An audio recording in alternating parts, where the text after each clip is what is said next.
Hello and welcome to Breaking Mayberry, the show that watches black and white television to learn why all of our grandparents' brains are broken. I'm one of your hosts. I'm Marty Schneider. Marty did 2 takes of this. I'm Dan Ludwig. You fucking dick. Dan, what's up? How have you been? Before we get into today's episode, tell me about what you did this weekend. I am back in my native homeland of Massachusetts. Spent the weekend in Boston, where the primary thing I did with an entire city at my disposal is I saw a midnight screening of Dante's Peak, the 1990s Pierce Brosnan Volcano movie. That's how I celebrate being home. That's what I thought it was. Like, I got a text message saying you were going to see Dante's Peak at midnight, and I thought, the Pierce Brosnan movie? No. Yeah. There's got to be something else. There's got to be a better movie with that title that I don't know about. Crazy thing about this movie, Marty, it both fucks and is the worst thing I've ever seen. It kicks absolute ass and sucks shit simultaneously. It's incredible. It opens with as an establishing context, it opens with Pierce Brosnan and his wife running from a volcano explosion, and I don't know how else to say this. The volcano headshots his wife. Like, they're running from falling magma, and the volcano, inexplicably in the middle of all of this, shoots his wife in the head. Like, she gets taken out by a bullet to the skull and goes limp. And then for the remainder, like, you think it's gonna be like Pierce Brosnan trying to survive a volcano or something. Pierce Brosnan is the Van Helsing of volcanoes. He says at one point, like, he's introducing himself, he's like, I've been to Peru, Brazil, Hawaii, South America. I've been to Asia. Anywhere where volcanoes are misbehaving, that's where I go. It's like the Aquabat song Shark Fighter, except it's just volcanoes. He's like, it's straight up. He's talking about like the chief is trying to take him off the volcano case, and he's like, you need me. I'm the only one that can handle this, and this city is in danger. And it's like he's gonna fight the fucking volcano. And also he's romancing Linda Hamilton hardcore, and then for the entire second half, it's just like they spend no money for the first hour of the film. Like, it's just like Pierce Brosnan talking about how much he hates volcanoes while also seducing Linda Hamilton and, like, meeting her kids. And then for the last, 35 minutes, just they use all of their money. And, there's ash in the air and there's helicopter explosions. It's one of the most, incoherent things I've ever watched. It ruled. That was, You know that we're going to get a bonus episode, request for this movie now. 100%. I will go frame by frame describing Dante's Peak. I will do, opening, Pierce Brosnan doing naked push-ups, mad at his volcano. We'll just have, a volcano rage meter going up and down throughout the entire... How mad is Pierce Brosnan at volcanoes at this point? And it never goes below a 6. He gets extremely mad at volcanoes, the vague concept. Like, someone's like, Pierce Brosnan, how do you feel about volcanoes? He's like, volcanoes. There's the line, I shit you not. He's talking about his dead wife, and he's like, I loved her. She loved volcanoes. It's so great. It's so great. And the best part is, in the end when Pierce Brosnan is outrunning a volcano in a pickup truck, he has the same level of emotional intensity as when he was meeting Linda Hamilton's kids. And it's not to say that, he's super chill when he's running through a volcano. He's just super jacked up when he's meeting children. He's like, hello! I'm coming. I have volcano running away energy. Nice to meet you, a very small Joseph Gordon-Levitt. It rules so hard. He just seethes with volcano rage throughout the entire film. It's a much better experience than I've had recently. I just got back. How was your weekend, Marty? I just got back from 4 days in Iowa. outside of Des Moines, Iowa. And I'm just going to say it. Iowa is the worst place I've ever been in my life. All right. So I'm going to talk a little bit about Iowa. And, like, for all Iowans listening, please bear with me. For everyone listening, I need you to know that this is going to end cute. There is a cute story at the end of this. But to do that, you have to get through all of this other stuff. I despise this place. I'm there because it's where my girlfriend is from. So I'm there with my girlfriend's family, who I'm going to say tolerates me at best. Right. There's... As we all do. There's, like, all that, right? But Iowa is nice. And I don't mean, like, oh, this is nice. I mean, like, the worst thing you can do in Iowa is not be a nice person for a second. That sounds great. That sounds good. No, it's, right? It's a land of repressed emotions. I went to an amusement park, Adventureland. It's kind of shitty, and like all of their rides are filled with rust, and it feels like you should just get. I should have gotten my tetanus shot, my tetanus booster, after I went to Adventureland. Is that the one from the Jesse Eisenberg movie? It's that, yes. It is that one, except it's way shittier than it's portrayed even in that film. And the first thing I saw at Adventureland was a literal Nazi. Oh! Like, I get there, I pay in the gate, I walk in, and the first thing I see is just a dude standing there with a tattoo of a skull with a swastika emblazoned on the forehead in front of a Confederate flag. Awesome! Wow, that's like literally, it feels like the universe kind of hitting the nail on the head. He was wearing a sleeveless shirt. I mean, yeah, there's no such thing as a Nazi not in a sleeveless shirt. Yeah. That's insane. Yeah, because he was just like, I'm going to enjoy my day at Adventureland, I guess. And I couldn't confront him, because, like, if I confront him, I'm going to be the one that's in the minority here. And as the only Jew in that entire state, I think I was the one in the minority. I went to the Iowa State Fair, and if you've been to a fair, it's that.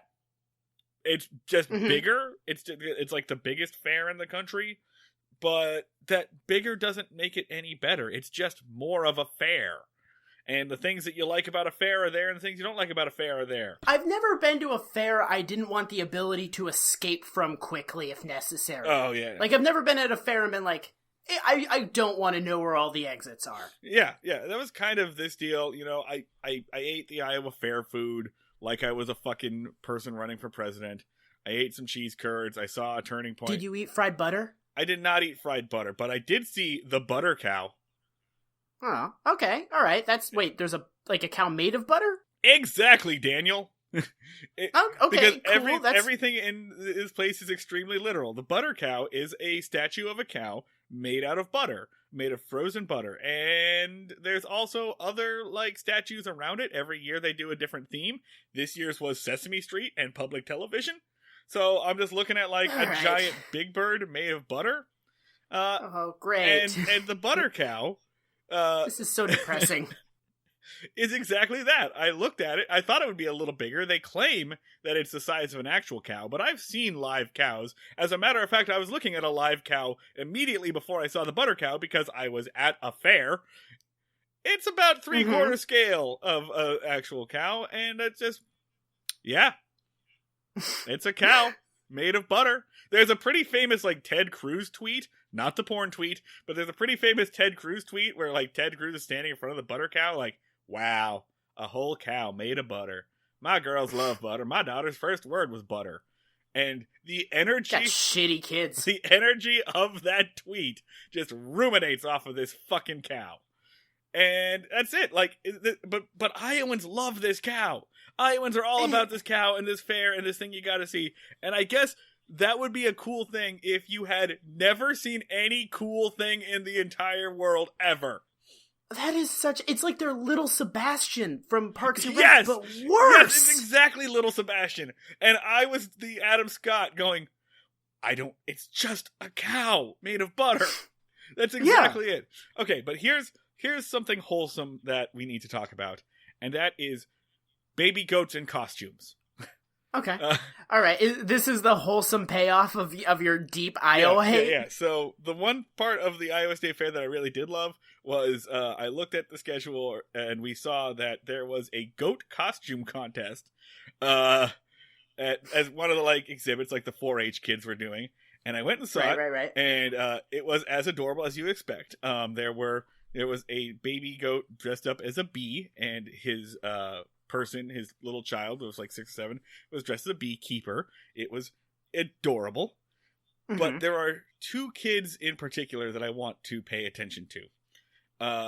There was like a... Probably better phrasing than that, but keep going. There was like a whole Pixar thing going on here. Because we saw like an Incredibles crew dressed up their goats and whatever. There was a Toy Story crew that did like a Bo Peep and the cow or the sheep.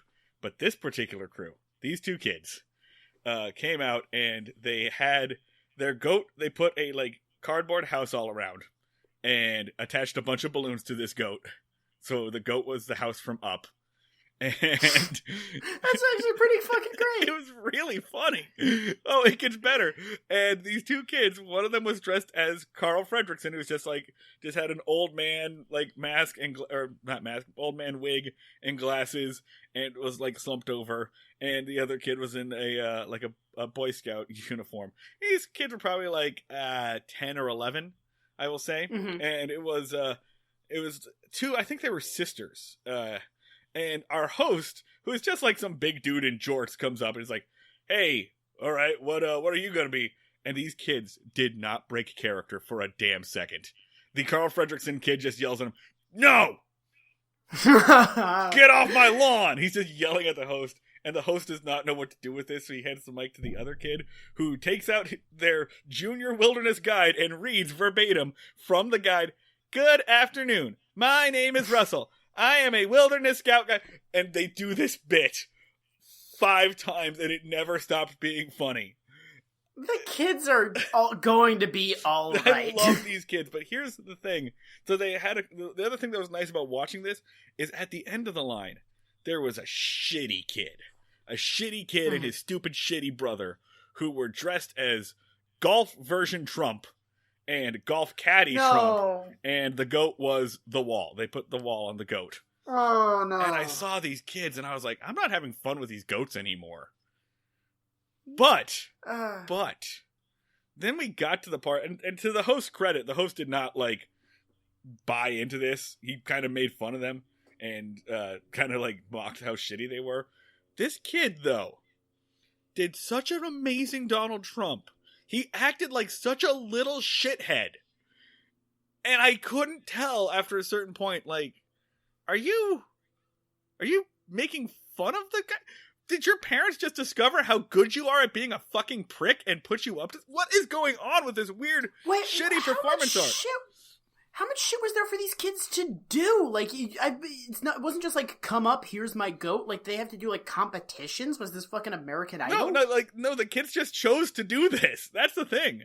The kids could have just come up and were like, here's my goat. Most of them were, but it's just these, like, Battle of Good and Evil kids decided to just do this in character as a bit. And it was all the better for them. I mean, God bless you rural theater kids everywhere. You deserve better than this. Not the Trump kid, fuck him, but... Fuck that little turd. Fuck that little turd. Hope your goat eats you. But the Up kids. The Up goat kids are my heroes. They were amazing. They did this bit so many times. Did not break character. I love them. I love you Up kids and your house goat. Okay. That's good. That's It's weird that the highlight of my week has been seeing Dante's Peak, and somehow I had the better weekend. Oh, you definitely did, because you weren't in Iowa. God. To the people of Iowa, A, we're sorry, and B, if you would like to defend your great state, I guess come at Marty on Twitter. Leave me out of it. Come at Schneid Remarks. Right, let's get into today's episode. This is going to be kind of a longish one, because this episode has some shit. Oh my god, yeah, no, this episode opened hostile and is gonna go out that way. Oh man. Fuck. This episode is nuanced and confusing and upsetting consistently. I'm glad that actually we mentioned the shitty Trump kid, because this is the fake news episode of the Andy Griffith Show. This is the most, like, this episode has forced me to really establish what I believe in relation to law enforcement more than anything else. like, that we've done so far. Like, I came into this episode, like, I need to figure out what I believe in regards to some shit, because otherwise we're going to say a bunch of dumb bullshit in regards to this episode. Well, here's the thing, right? This episode finally calls out so much of the shit that we've called out the Andy Griffith Show for, and then does nothing with it. Well, no, it calls out the shit we've called it. Like, this episode, the bad guys in this episode agree with us wrong. They do a bad job. And then, like, the defense that Andy Griffith and Barney mount is... the dumbest shit I've ever heard. It's bad. They do, like they say... Okay, they basically make an argument in favor of arresting less people, but they do it for the wrong reason. The only way to get through this is to go through it. All right, let's just jump right into this. So we're talking about Season 2, Episode 29, Andy on Trial.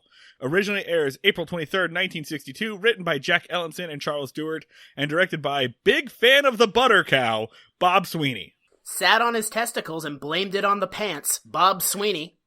Like the guy who played Mr. Belvedere? Yeah, but except he was like, it's these new slacks. Here's your one-sentence summary from Wikipedia. J. Howard Jackson, a big city newspaper publisher. Let's go ahead and stop right there. I want to just pay attention to J. Howard Jackson, a big city newspaper publisher. What an amazing bad guy name. You know what it is? It's those 3 J's, baby. But it's J. Jonah Jameson, J. Howard. Oh, wait, no, shit. There's a Howard. There's a Howard. I just immediately went to J. Jonah Jameson and was like, I willed that H to be a J. No, I get it. I did the same thing. J. Howard Jackson, a big city newspaper publisher, uses his attractive reporter to manipulate Barney to get Andy charged with malfeasance to get back at him over a traffic ticket. That is the most clauses that have ever been in one of these one-sentence summaries. Yeah, no, there is so much in this fucking episode. We were thinking of doing a double header, and then we watched the episode and we were like, no, we can't. We can't. There's so much shit. Okay, so it has everything. It starts off in the big city. A big old skyscraper that they pan the fuck up on. Like, it's such a long pan up to just really establish the towering nature of J. Howard Jameson's, J. Howard Johnson's power. And so in this big old skyscraper, Andy enters and he's wearing a suit. And he talks to the receptionist, and the receptionist is like, "Hi." Like, first off, we know that she's busy, and this is important because she has to put someone on the phone on hold to talk to Andy. And Andy says, "Hey, can you tell Mr. Howard Jackson that I'm here?" She's like, "Well, do you have an appointment?" He goes, "No, I don't have an appointment, but I appreciate if you would let him know that I'm here."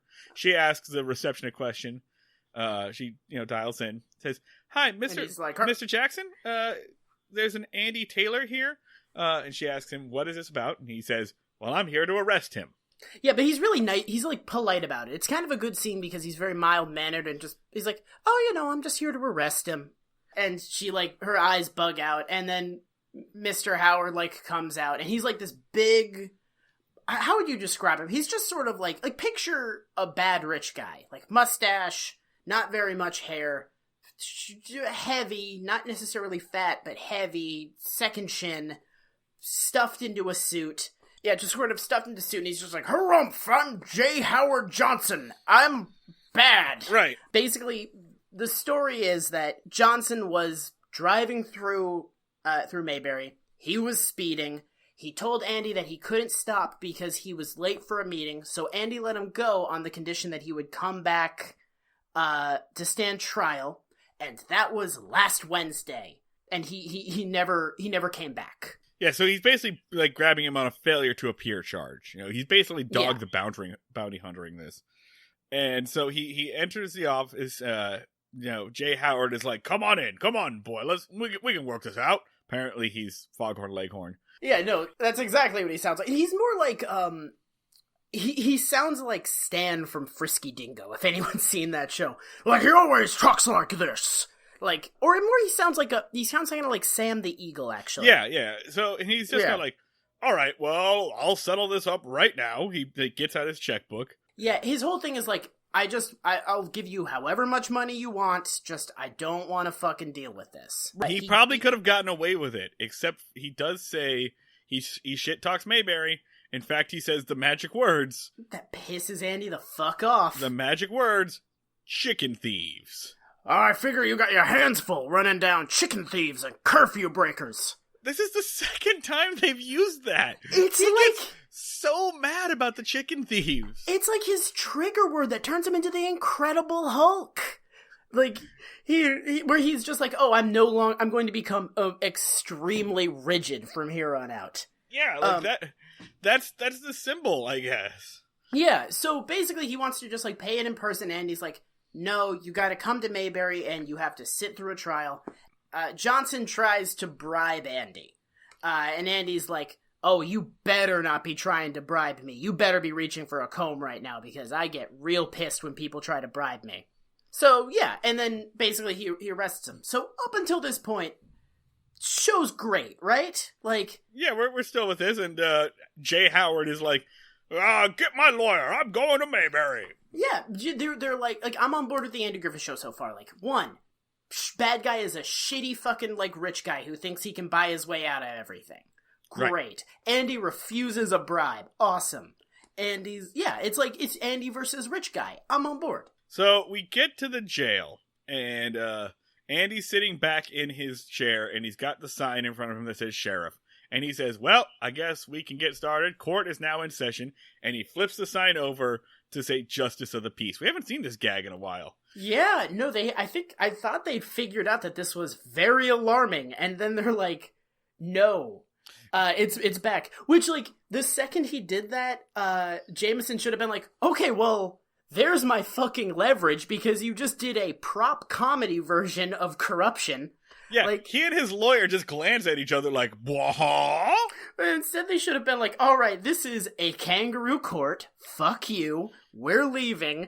If you try to bother us, we'll tell the newspaper about this, the bit of physical comedy you just did. And in fact, we've seen people do that before. We saw someone do that this season. Yeah, this isn't the first time this has come up, and she just refused to like be bossed around. Yeah, she stayed in jail for the entire weekend until a different judge would show up. Yeah, like you can just grind everything to a screeching halt where you're just like, well, this is bullshit, which it is. It's crazy. Instead, they go through this Rube Goldberg-ass scheme to get back at Andy when he just, like, shows his belly in the first 30 seconds. Yeah, there's a lawyer in the room, and that lawyer should have just been like, oh, fuck yeah. Yeah. Presumably he's a good lawyer because he's getting paid a lot, but apparently not, because he's not allowed to say shit. Yeah. Why did you bring your lawyer? What the hell? Yeah, you're just gonna plead guilty immediately. So yeah. He pleads guilty. And he's charged the $15 fine. And, like, the lawyer guy's like, all right. Like, the lawyer dude looks like he's about ready to pay. Yeah. Or Jay Howard goes, wait a fucking minute. You dragged me all the way down here for a $15 fine? Honestly justifiable. I would be pissed. Yeah, he didn't even get charged for failure to appear. Yeah. There was nothing about that. What the hell? Charge him for failure to appear. He did. Okay. Jameson is an asshole throughout this. Is it Jameson or Johnson? Jackson. Jackson is an asshole throughout this entire thing. Anti-Jackson. But Jackson should get fucking, like, screwed over because he's a piece of shit rich guy.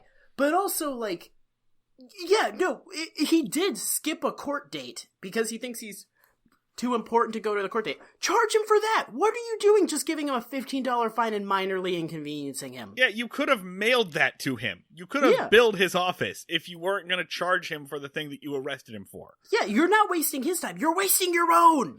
Yeah. Like, this is all time that you could have been, like, being the sheriff, and instead you left it in the hands of Barney Fife. And so when J. Howard Jackson does what he's about to do, it kind of makes sense, because he says, oh, I'm sure, what was this for? Do you not have reporters around here?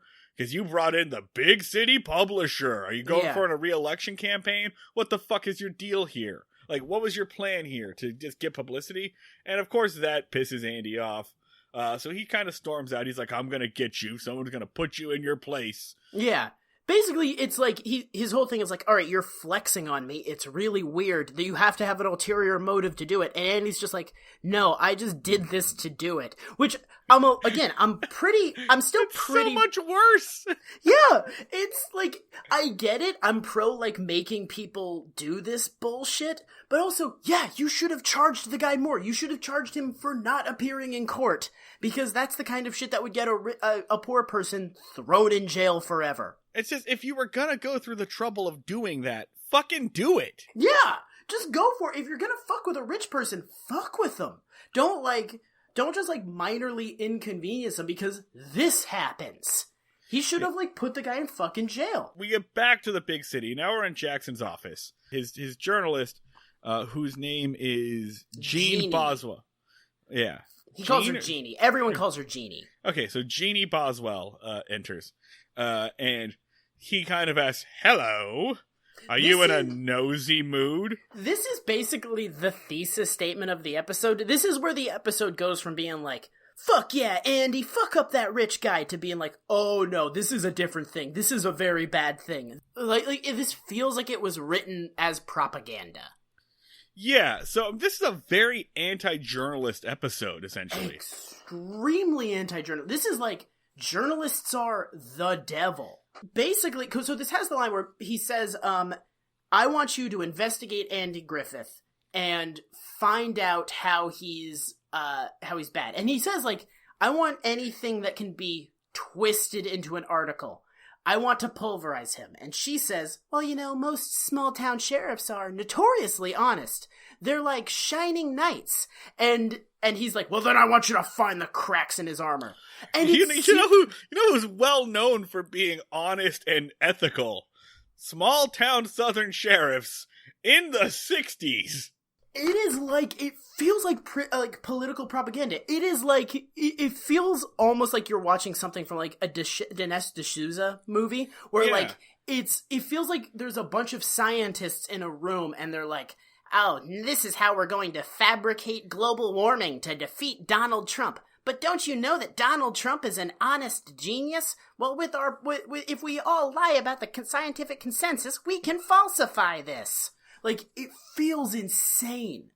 So I have a couple of thoughts about this. Number one, I think it was you that said it, Dan, and I can't find a source on it, but I think it was you that said one of the original pitches for the Andy Griffith Show, one of the original ideas, was that Andy would play a journalist. Yeah, he was basically going to be like Fletch. He was going to be like this rascal, muckraking journalist who was going to tear apart the system and do shit like that. And then they flipped him to a sheriff. Oh man, the fringe alternate universe where the Andy Griffith Show was about a journalist and not a cop is such a better universe. It's such a better life that those people are living right now. I know. Because remember, he had this real subversive energy after facing the crowd, and instead he chose to be he chose to be the Tom Hanks pro-establishment dad.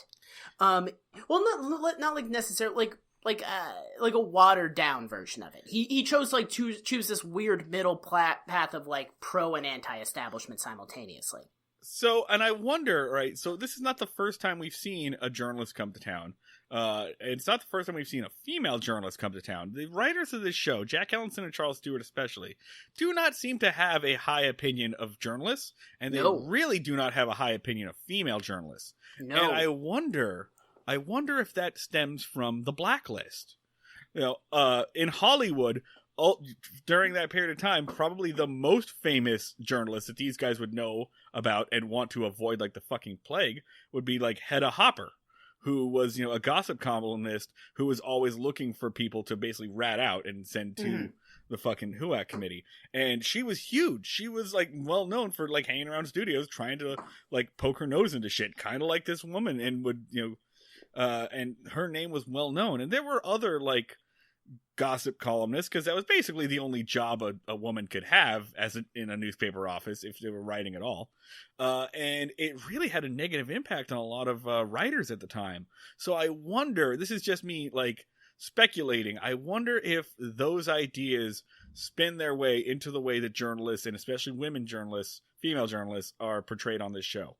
I don't know, but that's my working theory. I could see that, because there is sort of like the idea of journalists as predators. Sort of, it's almost a little bit of a Red Scare thing of like, you never know, is the person you're talking to a journalist who will use your words against you to try to destroy someone?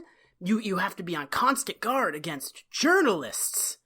Yeah, it's really, I mean, yeah, this is a fiercely anti-journalist episode, and it's kind of weird because I can't say that the journalists are left-wing necessarily. No. They are, in fact, tools of the corporate establishment. Yeah. Could be a great argument against, like, corporately owned newspaper if you wanted to. Yeah, which might be. We're gonna have to figure this out. Like, we're honestly going to have to figure out what the fucking mission statement of this episode is, because it's very confusing.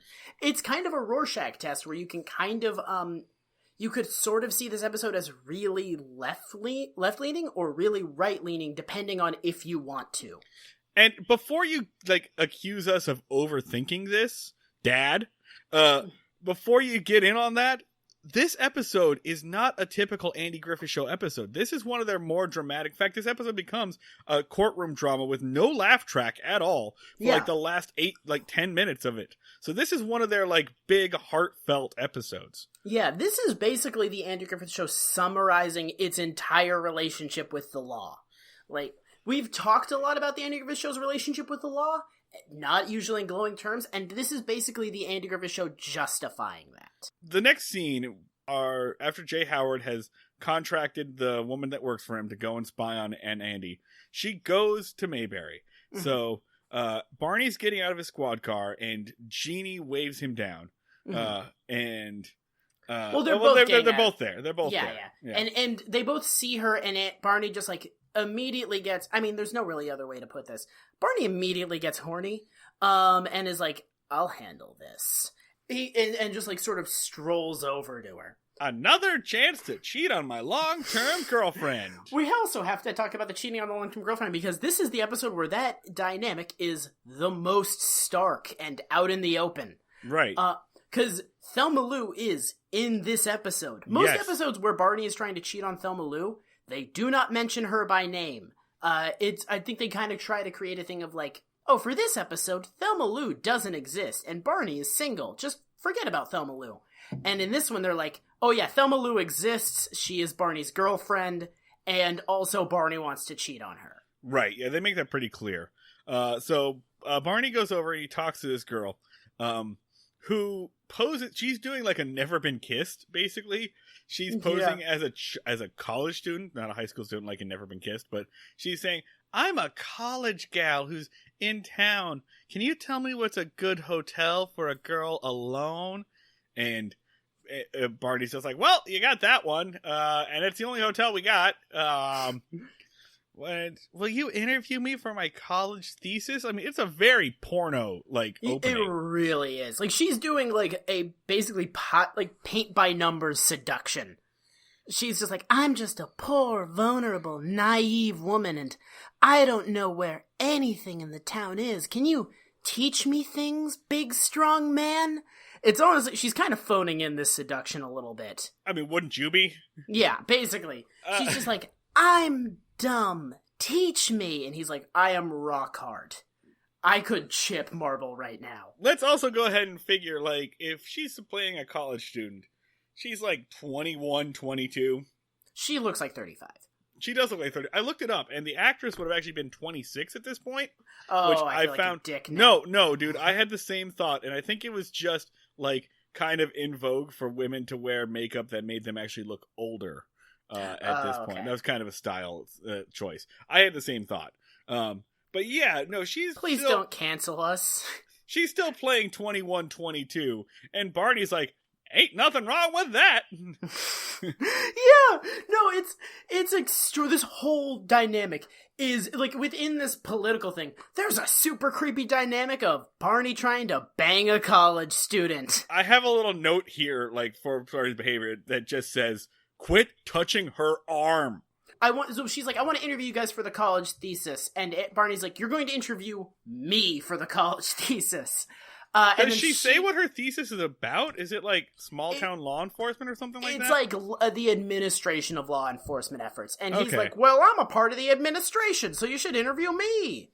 And then she's like, all right, cool. And then bounces, basically. And the fucking super creepy thing is they go inside the jail, and Barney just goes, well, these kids are so naive and don't really know how the world works. And, they're eager to learn, and they're kids, they're young, they're eager to learn. She's cute. Don't stand so close to me. Real fucking Lolita shit on this one. Extremely. He talks about like how naive she is, and then how attractive she is in rapid succession.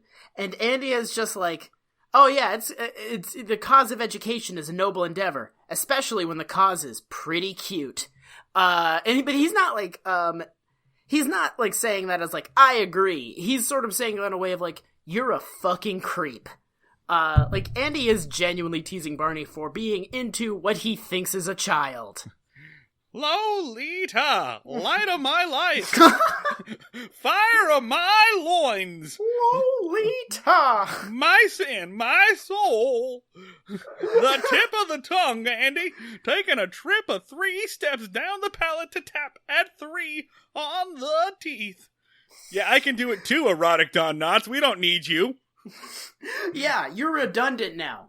Please stick around till the end of the episode for part 3 of our fanfic starring Erotic Don Knotts.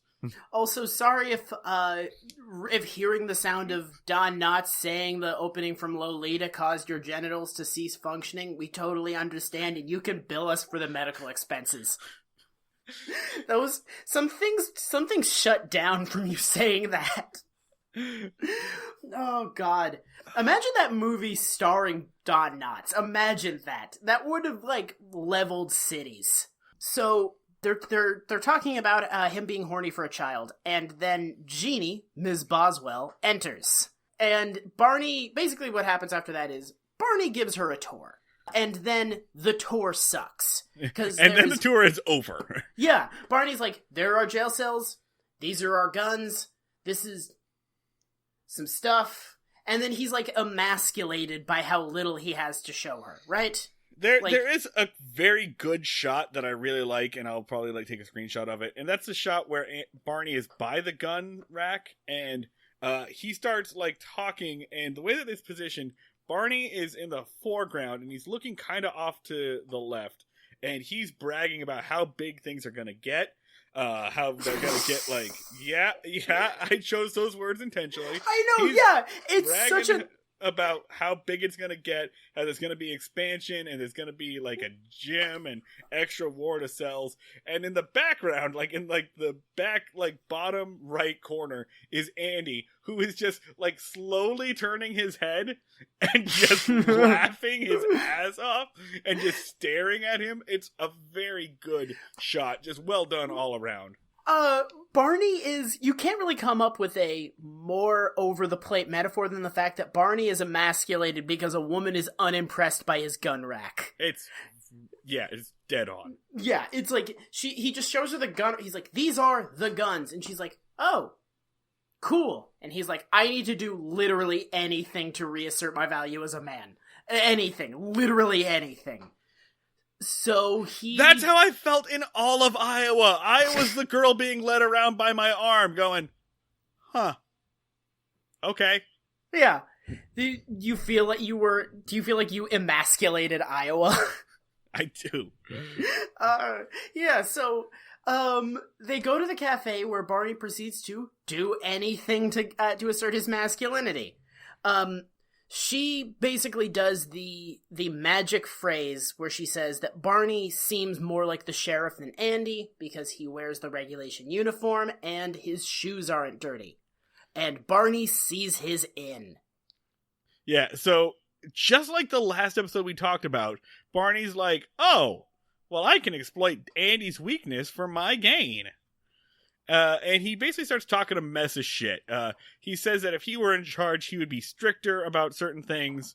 Andy does not run a taut ship. Why is it taut? Why are they saying... The phrase is tight ship. It's insane. What universe is this from where they say taut ship? That doesn't even make any sense. And it's not just him fucking up. Like, the joke isn't that he's saying tight ship wrong. Everyone else is like, yes, taut ship, normal, agreeable term. Like, shut up. Yeah. Like, stupid thing to say. I hated it, and they kept saying it, and it made me annoyed every single time. So Barney's evidence that Andy sucks and he should be the sheriff are that he mollycoddles everyone in the town, including Otis, the town drunk. Yeah, and he gives away that the town drunk comes and goes as he pleases, checks himself in and checks himself out. Barney will sometimes write up Emma Watson for jaywalking, and Andy will say no, and he'll just tear up the ticket and then just drive her home because she's an old lady. By the way, I have good news, Dan. Yeah? According to the ultra-reliable Mayberry Wiki, this is the last time Emma Watson is ever referenced in the show. Boom! She's gone! Never have to hear that voice again! It's the worst voice I've ever heard in my life. So, for people who are jumping on now, there is a character whose voice sounds like a cat stuck in a garbage disposal. She tormented us for most of season 1, and we're free. We've been, dreading her return. She's Apocalypse in the X-Men. No, she's been banished, dude. She's been banished to the negative zone, like Zod. Great. Rest in, I guess, peace, Emma Watson. Rest in something. Rest in a solid stone sarcophagus that we've placed many heavy things on top of. Alright, so she's gone. Anyway, so he's mad that, his jaywalking tickets get ripped up, mad that they mollycoddle Otis, and then he says, one time I needed the squad car and I was about to go on patrol, and he was delivering groceries in the squad car. Yeah. And basically he says, he's misusing resources, he's light on the town. And she's like, oh my word. And then it hard cuts to the jail. So we can just assume that Barney made a move for some over-the-pants stuff and it didn't really work out. Enter Ronnie Howard. This is a weird little bit of vamping. So Opie comes in and he's like, hey, Dad, you want to hear a joke? And he's like, yeah, sure, tell me a joke. And then he forgets the joke, so he has to have Barney whisper in his ear. Oh, yeah, ask me if I took a bath this morning. Okay, did you take a bath this morning? Why, is there one missing? And cut on Ronnie Howard. Bye, Ronnie. Yeah, he's just they were like, we're paying this kid this fucking money, regardless of if he's in the episode. We don't have anything for him to do. Just give him a literal knock-knock joke. I guess fuck it. What? It's incredible. That's it. That's his only scene in this entire episode. He must have a thing in his contract that he has to be in every single episode, because otherwise, why the fuck would you do this? No, because we've seen episodes without him, but it's just why? Why? Why would you do that? It's just a weird speed bump in the show where it's just what's happening? Okay, I guess bye, Ron Howard. I guess you just did a drive-by on this episode. It's like Ron Howard didn't even get fully out of the car to tell the joke. They just, drove him through the sea. He does a good job of the joke, I guess. He sells it. Okay, so then finally, a very, very serious-looking man enters. We talked about Sam the Eagle before. This is a Sam the Eagle motherfucker. He has, big, powerful eyebrows, square jaw, powerful nose. He looks like Sam the Eagle. He's like, hello, I'm the lawyer. Yeah, he's Roger Milton from the state attorney's office. I'm Roger Milton. I only eat unseasoned toast for breakfast. I've ejaculated 3 times in my entire life. I'm a very serious man. And he's there, and Andy says, well, what can I do for you, Mr. Hilton? What did I just say his name was? Milton. Milton. What can I do for you, Mr. Milton? And Milton's first, the beach is for hippies and should never be attended. And second, I'm here to suspend Andy. Yeah, he pulls out this newspaper article out of his pocket. It's like, can you explain this? And so they read the article, which is does the town, or does the sheriff run the town, or does the town run the sheriff? And it details, essentially, what a bad cop Andy is. Just, like, goes over how shit... Which, I think if I was, like, in a big city newspaper, if I lived in Raleigh, and I saw this like, in the newspaper, I'd be like... Like, if you read an article that was like, this sheriff is too nice, be like, what? What? Why? This is where my news is supposed to be. Which, okay, so there is precedent for this, because the old owner of the New York Times used to, I think it was, Salzberger, it's now owned by his kid. He used to have something called yellow notes, where, they would, like, submit to him what they wanted the news to be, like, this week. And he would say, all right, here's some notes. And he would, like, write, like, sticky notes on them. And the notes would sometimes be like, there's a pothole on my street. I want you to investigate why that hasn't been fixed yet. And so, like, a reporter would have to write an article on why there was a pothole in front of the owner of the New York Times house. And then it would just go in the newspaper. And he would try to use that to, like, enforce his personal agenda. So, like, I think that's just kind of always been a thing of, like, oh, so this is what the owner of the newspaper is pissed about this week. Oh, yeah. Like, the newspaper men have a long and proud history of being ridiculously petty to this fucking day. Yeah. So, it makes sense, but I feel like if I was still, like, a subscriber to the Raleigh Tribune or whatever, I would still be like, who fucking cares? Yeah. Like, I'm going to definitely not, like, how many people could have possibly read that article? I'm not gonna read this shit. I'm gonna skip straight to the comics so I can see Andy Capp joke about beating his wife. Yeah. I got some crosswords to do. I have to read whatever was the preamble to Garfield. Fuck off. Gotta see what Mark Trail is up to these days. Yeah, Milton is like, I want to read Mark Trail. Give me the newspaper back. I had my nipples surgically removed because they're obscene. I'm Milton.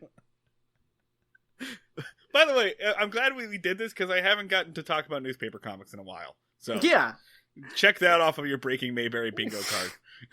And also get Breaking Mayberry bingo cards. We're selling them online. Yeah, so basically along the line, the implication of the article is that Andy does not enforce the law or forces it extremely selectively, and as a result, the law in Mayberry is compromised. For evidence, see this entire podcast. Yeah!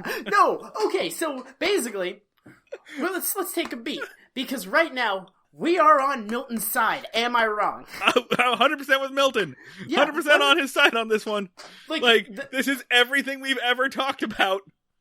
Yeah, well, but, okay, so, it's sort of a thing where we're in between a rock and a hard place, because... Milton is sort of like, how dare you not arrest everyone for everything? Like, how dare you not arrest an old woman for jaywalking and then put her in jail and make her walk home? Like, what is wrong with you? And meanwhile, Andy is like, oh, I'm gonna let my gut decide whether or not I'm going to send this person to jail. So, we're it's an Alien versus Predator situation, because I don't want Milton to be right, because that's worse. But also, Andy has basically made himself the dictator of the town by deciding when the law should be enforced. So, this is why you have more than one person in a chain of command. Yeah. So, Andy is now suspended, and Barney is acting sheriff for the duration until the trial, which will be tomorrow. And this is how you know it's a serious situation, is that Barney is not excited to be the sheriff. He specifically says, don't call me the sheriff. Okay, so let's take a beat before the actual trial of Andy Griffith. So let's take a moment. Marty, what is our case against Andy Griffith as a sheriff? Like, you and me, after everything we've seen, what would we level against him? What witnesses would we call? How would we prove that this man should be removed from office? Oh, okay, shit. I wish you had, like told me about this beforehand, so, I would go off the cuff. Come on, man. Come on. Okay, well, we've been training for this day our entire lives. Number one, we can call in that assistant district attorney who mathematically proved that Andy was lying about his arrest numbers. Yep. He proved that there was more crime in the town than they were reporting, and they weren't actually enforcing the law very effectively. I would call to the stand Rafe Hollister 1,000,000 times. Mr. Hollister, have you or have you not shot at this man numerous times? Well, yeah. I guess I have. Mr. Hollister, are you in prison right now? Have you? Okay, let's also say this. Have you shot at anyone besides the sheriff? Have you shot anyone that was near the sheriff? Perhaps a civilian who was there to give you medical supplies? I guess I done that. All right, and what did the sheriff do when you did that? Told me to cut it out. Gave me a stern talking to. All right, so who else we got? What other charges are we going to level against Andy Griffith? Child endangerment. Can you cite any instances on that? Yes, the time that a man came into his house and swung a shotgun. No, I'm sorry. The time that he did absolutely nothing to stop his deputy from waving a gun in his son's face. Right. Numerous times. Yeah. You could also cite the time that he kidnapped a child by accident. Oh, that's true. Yep. Okay, what else? Who else can we call? Hang on a second, I'm just going to go to our SoundCloud page and look at our titles real quick. Okay, so I would call, oh my god, surprise witness. The courtroom becomes quiet. Ellie? Ellie's back! And she's here to prove that, oh my god, Andy organized a conspiracy to prevent her from holding an office in city council. Oh, wow! No. Ellie does not take the stand, my friend. And you know why Ellie doesn't take the stand? Because she would incriminate herself. Because Ellie can also take the stand that she was an accessory to a fake crime. Mm-hmm. Okay, she would leave that out, but she could totally talk about, like, oh yeah, one time I was running for city council, and my boyfriend organized a concerted financial effort to prevent all the women in town from voting. Who else we got? So let's lead into the bar. Let's go to the man himself. I'm a guy from Oregon, and they pulled me over and put some pickles in my car and told me to go away. I don't know that that's illegal, but it was weird. It was massively inconvenient. Let's see. One of the many people that have seen Don Knotts fire a loaded gun into the ceiling, ground, or near a person's head. Oh, how about his recent prison labor usage? Oh, yeah. How about Otis Campbell? The guys he arrested in a recent episode and forced to clean his house? You could call to the stand Ben Weaver. Weaver's got so much shit on this dude. Yeah, Ben Weaver, whose entire deal is going up and be like, you're breaking the law! And Andy's like, yeah, but shut up. Mr. the Barber, is it true that this man has helped you extort thousands of dollars out of your barbershop? Oh, I don't know. Oh, God. It's just a simple barber. Let's see. Yeah, so there are the times he's forced people to donate things using his office. There have been multiple people that have pointed out that that just by employing Barney, he is grossly violating protocol. Oh, and can we just talk about the fact that, Your Honor, as Exhibit A, I would like you to reach across the desk and look at the name placard that is here. Yeah! Now please look at the other side of that placard. Yeah. The prosecution rests, Your Honor. Yeah. So we basically have the situation where Andy selectively enforces the law, partially based off of a sense of morality, but also based on his immediate interests. He doesn't arrest a hobo who's stolen from the entire town because he just wants him out of the town and stop influencing his boy. Wait. That hobo literally did steal a chicken. Yeah, he did steal a chicken. He actually does chase chicken thieves. He caught a chicken thief and then let him go, not making him do anything to repay the people that he had stolen from because he didn't want to upset Opie, who liked the hobo. So he's genuinely bad at the thing that they make fun of him for being. He hired his cousin, Barney Fife, who is unable to hold a gun, but loves holding a gun. And when he holds a gun, he accidentally fires it. He organizes political conspiracies. He has framed people for crimes they did not commit. He's done entrapment. He uses his office to sort of enforce a political agenda. So we have a lot of cases against him. An airtight case against this guy. Yeah, basically, and along the lines of, he is also abusing his role as justice of the peace, in addition to sheriff. Yeah, corruption case, easy. Yeah.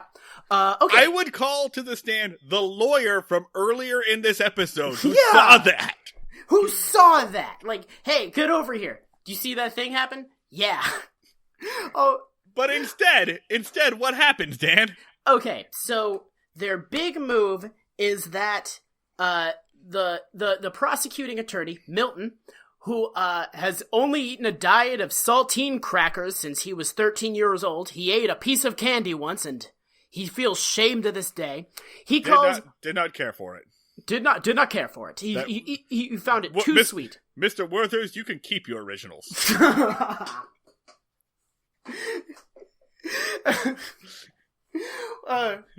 He ate a strawberry one time and was like, "What am I, a sexual deviant?" So his big move is that he calls Barney Fife to the stand. And he basically, he calls him to the stand and he reveals through dramatically calling Jeannie in that Barney was the source of the article. And then he just basically goes through the article line by line. And he says, "Did you say this?" And Barney's like, "Yeah." And he's like, "Did you say this?" "Yeah." "Did you say this?" "Yeah." And then and then it's over. And then he's like, "Case closed. I've shown that Andy helps people in town, and he doesn't arrest people for minor infractions. And those two things, those are the only two things I'm mad at him for." And then he walks away and allows his hostile witness to deliver a stirring speech in Andy's defense. So the big speech is, "Sure, I said all those things. Sometimes I get carried away with myself. Get to bragging. One of my faults, I'm sure. Sure didn't think it was going to backfire. Andy's my best friend in the whole world. And you know what? He's the best sheriff in the whole world." So far this big speech is bullshit. He's just like, "I said those things, but I didn't think that they'd have consequences. And also, I like him." And then after that, he's like, "So what I didn't tell you, because I'm a piece of shit, is that when Andy was delivering groceries, they were to Emma because she was too sick to go into town. And in a small town like this, the sheriff isn't just a sheriff, he's a friend. And also, if you want to see how good of a sheriff he is, take a look in the record book, because our crime statistics are really low. There ain't been a major crime committed in this town since Andy's been sheriff. And if the only crime that would happen is that there would be a riot if he was removed from office." And then he says, like, the big thing that Andy's been trying to teach me that I haven't learned is that when you're a lawman and dealing with people, you do a lot better when you go less by the book and more by your heart. Mr. Ludwig, I have some notes. Stirring monologue. Excellent choice. Way to play to your strengths. I feel that the editorializing was a little bit rough. Your delivery, it doesn't take enough risks. I feel that you didn't allow yourself to get lost in the character of Barney Fife.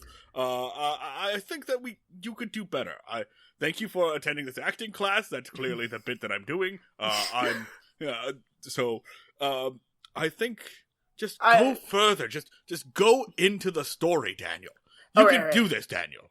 All right. No, don't fucking do it. I don't want to hear this. I was gonna do it again. I mean, I can go again. I was just trying to get through the damn speech. No. I can do it. Sure. I said all them things. Sometimes I get carried away with myself. No, I'm not actually doing it. This is Daniel Ludwig reading for extra number 3. I'm gonna be doing the monologue from one episode of Andy Griffith's show. Sure. I said all them things. Sometimes I get carried away with myself. Got to bragging.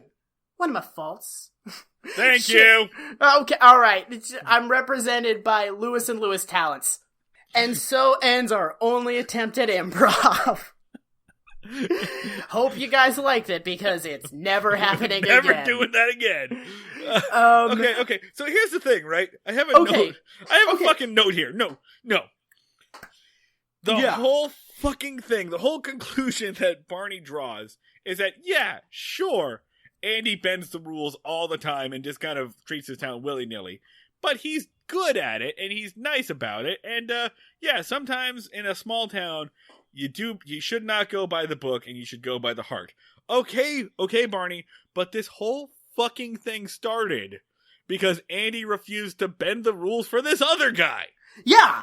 Right? No, the whole reason you're here is because Andy went by the book. Yeah, Andy decided that he was going to be extremely rigid for one guy because the guy pissed him off. Yeah, like, he didn't like the look of a guy, so he didn't cut him a break, which is Andy wielding unfair power over human beings, where he can decide to selectively enforce the law based off of who calls him a chicken thief. Which is a problem that cops have, where they can pick and choose when to enforce the law based off of how polite you are during a traffic stop. Yeah. Like you should be able to be mean to a cop and not have more law enforced on you than if you weren't. It shouldn't be like a customer service thing where where being like super polite to the cops is the equivalent of tipping, where you're gonna get worse service. And somehow this rousing speech, which is basically just like, I like this guy, and doesn't disprove anything that he just said, and in fact confesses to all of it. The state attorney is still like, do you have any other evidence? And Milton is like, why would I have evidence? The library is for communists. What am I supposed to do? Investigate this case? Then will I find time to put cigarettes out on myself for dirty thoughts? But yeah, no, he has nothing else. Yeah. Okay, he's just like, is there any evidence besides what's in this article?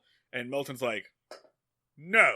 And they're like, all right, fine, case closed. You're the worst lawyer ever! You work for the state attorney's office! The state attorney! Go outside and ask anyone! Yeah, investigate! Hire someone to investigate the sheriff! He's made so many enemies! This is insane! You're so bad at your job! Call more than one witness! There's at least 3 people in the fucking room! I don't know! Why don't you call the reporter to the stand? Why don't you call the person that hired the reporter to the stand? Why don't you talk to the person who did the investigation instead of, I don't know, the guy that you're investigating's best friend? Yeah, an openly hostile witness. A guy that did not know he was going to be a witness for you and does not want to be there. Insane. He's the worst at his job. You could, if you did a law case for, removing a comptroller from office and you called one witness, they'd be like, oh, it's crazy how fired you are. You're supernaturally bad at this. Calling multiple witnesses is the bare minimum of what you have to do. He's trying to unseat a law official from his elected position. And it's like he did this in an afternoon. Just put zero effort into it. It's crazy. Okay, so I want to talk about Barney's defense. Because the big thing they hit on, they don't even hit on Andy not arresting people that hard. They hit on Andy delivering groceries and using the cop car for personal use. And Barney's whole thing is it's that Andy Griffith libertarian thing of well, you gotta go by your gut and make decisions that involve not arresting people or not enforcing the law when you don't feel like it. Horseshit. Bad argument. What he could have said is that Andy is using the cop car to basically do community outreach to head off crime. He's working to reduce to basically ensure that crime won't happen rather than reacting to it. Which would have been a great defense. But instead he's just like, hey, you know what you're accusing us of breaking the rules. You know what our defense is? The rules suck. Yeah. And then the judge is like, well, you know, as a physical manifestation of the rules, when you've decided to just show me your butthole in court, I'm going to have to just agree with you. I do suck shit, and my job shouldn't exist. Clank, clank. Well, fuck off now. Goodbye. Like, yeah, so Milton died on the way back to his home planet. I must go and regenerate in a case of mayonnaise. Like it's the wax baths in the movie Wanted. Fucking...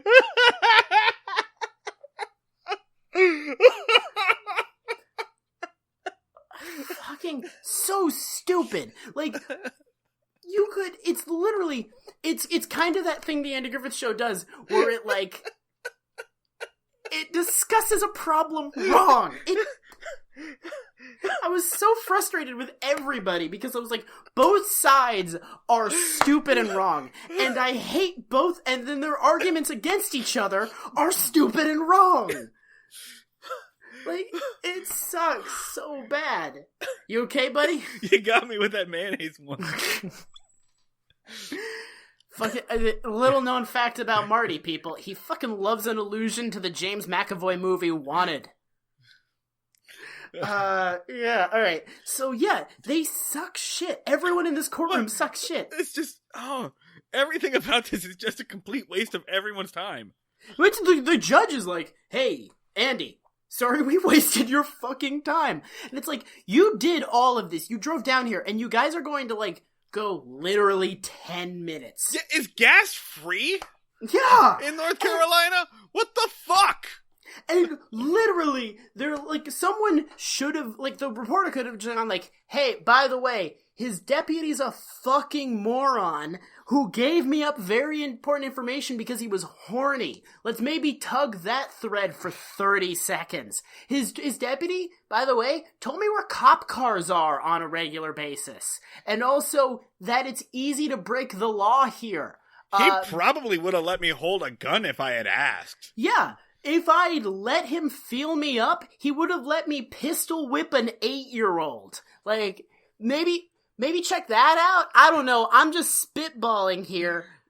Like, and instead everyone's just like, I'm scowling. And she's like, and she honestly does not look like, she's just like, I don't understand why I'm fucking here. Yeah, no, she got paid. She didn't give a shit. And besides, Dan, they're not going to put her on the stand because then they have to accept the testimony of a woman. My God. They can't fucking do that. Insanity. How does J. Howard Jackson not just burn down the fucking town after this? Yeah, he, like, I imagine he had to, like, and then the big thing is, like, yeah, you can't destroy everybody, big city media man. So basically, I'm imagining a scenario where J. Howard Jackson just loses it. He just gets up and just calmly walks across the room and just open palm slaps Barney in the face and knocks him to the ground and then hits him again like it's that scene in There Will Be Blood. Yeah.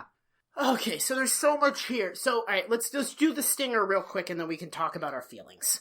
What have we been doing thus far? I don't know. So we gotta talk about the media thing because there's definitely like a preamble to fake news here. So the stinger is that Barney, like, they're back in the jail, the trial's over, Andy's sheriff again, and Barney says, alright, okay, punch me in the face. It's okay, you can do it. Punch me in the face. And then I yelled from my living room, do it, and fucking punched a hole clean in my wall. Do it. How does Barney still have a job? Holy shit. Like, the greatest evidence in a case against Andy is that.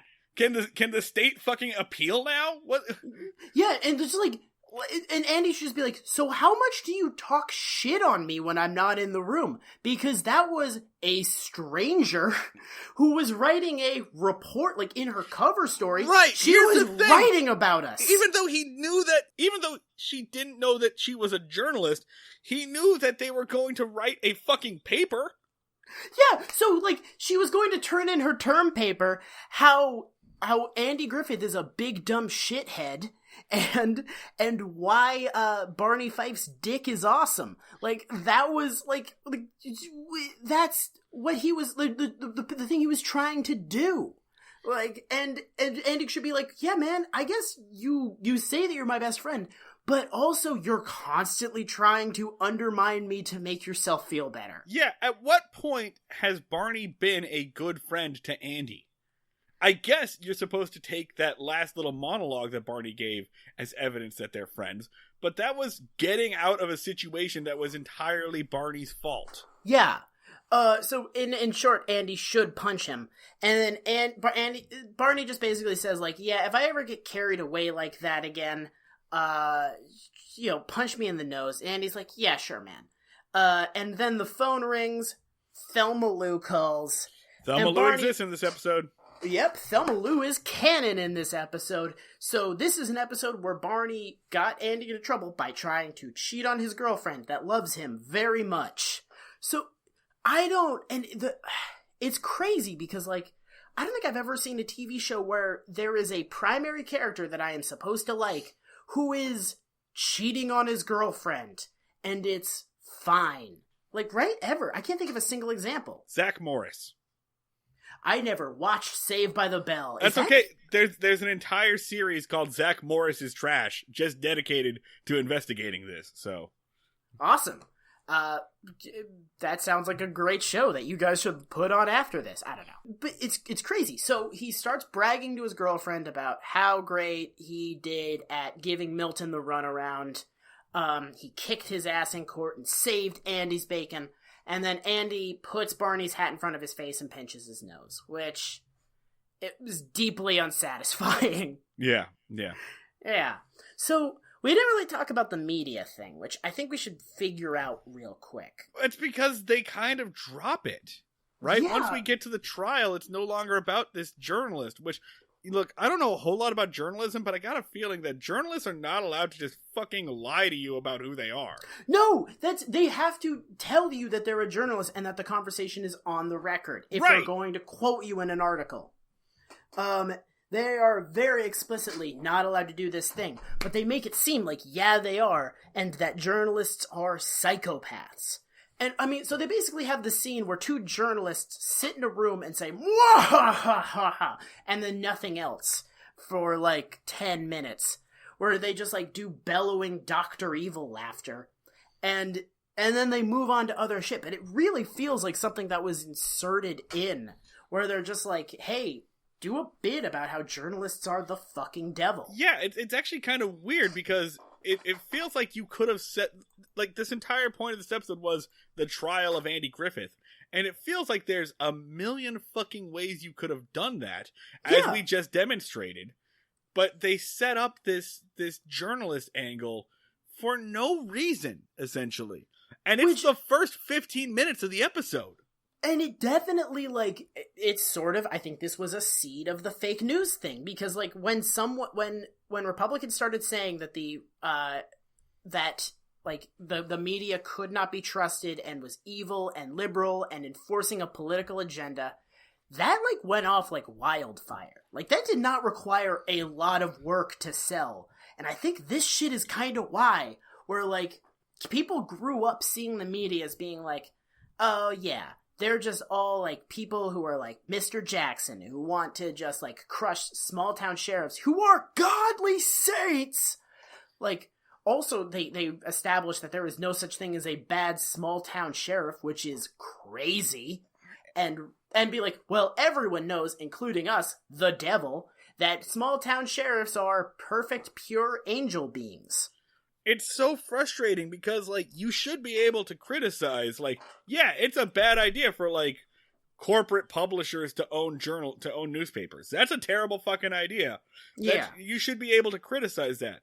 And this show almost does that, and then takes a hard left and, like, all journalists are fucking evil. Yeah. It's really weird because it's very hard to do nuanced criticism of the journalism profession. Because they really hammer Jeannie as pure evil. They really do. They show her as, like, a fucking serpent.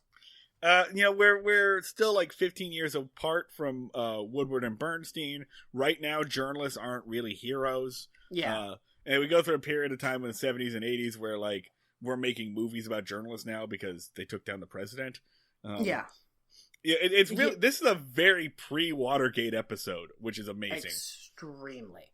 Let's wrap this shit up. We want to do some fucking ratings. Let's get into some fucking ratings. How good is this episode, Andy Meter? I don't know how to judge it. I think the Barney meter there's so much Barney meter happening that it's hard to kind of judge the quality of it. I mean, it's engaging, definitely. I didn't drift off at a moment of this episode. This is the first episode where like I watched it and then immediately I went back and watched it again. Yeah. No, I think it's a good episode, not necessarily for good reasons. I mean, Don Knotts gives not great speech. Don Knotts gives a pretty good speech. The acting is all good. The opener is really tight, where Andy like comes in and he's like, "Hey, I'm just here to arrest you." It's a solid moment. It's not very funny, but it's tight. It's dramatic. This is not a funny episode. This is a dramatic episode. I'm gonna put it at like a 7. All right, yeah. I'm gonna go with like it. I'll go with a 7 too.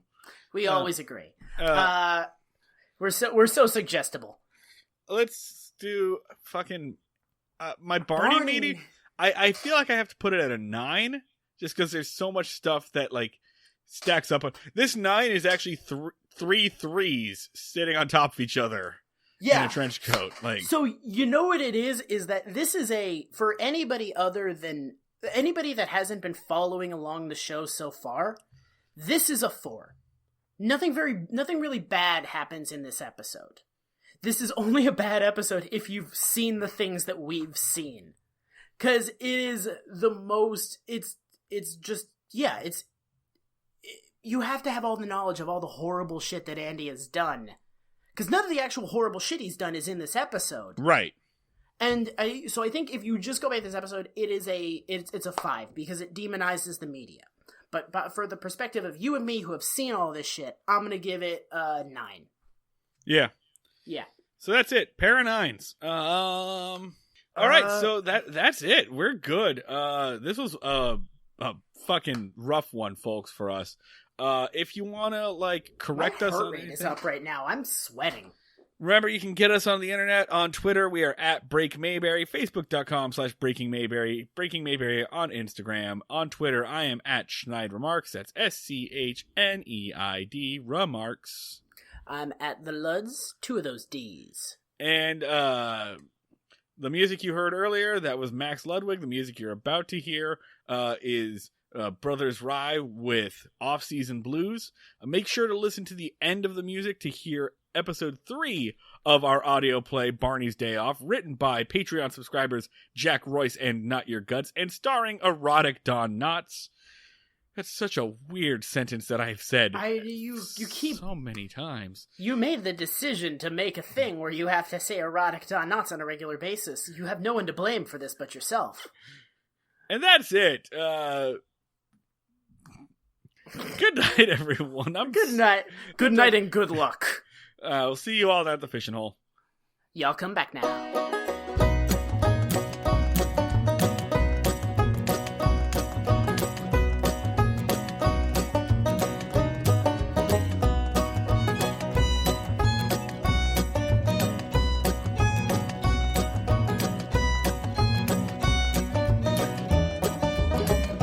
Crooked teeth and bones, honey.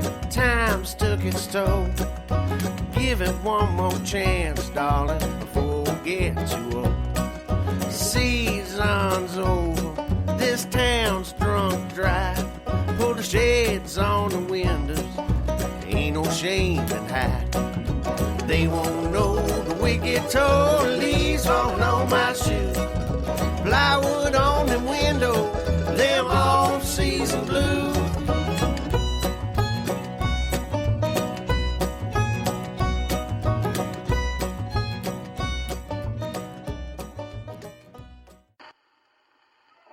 And now, a Breaking Mayberry special presentation. Barney's Day Out by Not Your Guts and Jack Royce. Starring Erotic Don Knotts. Episode 3.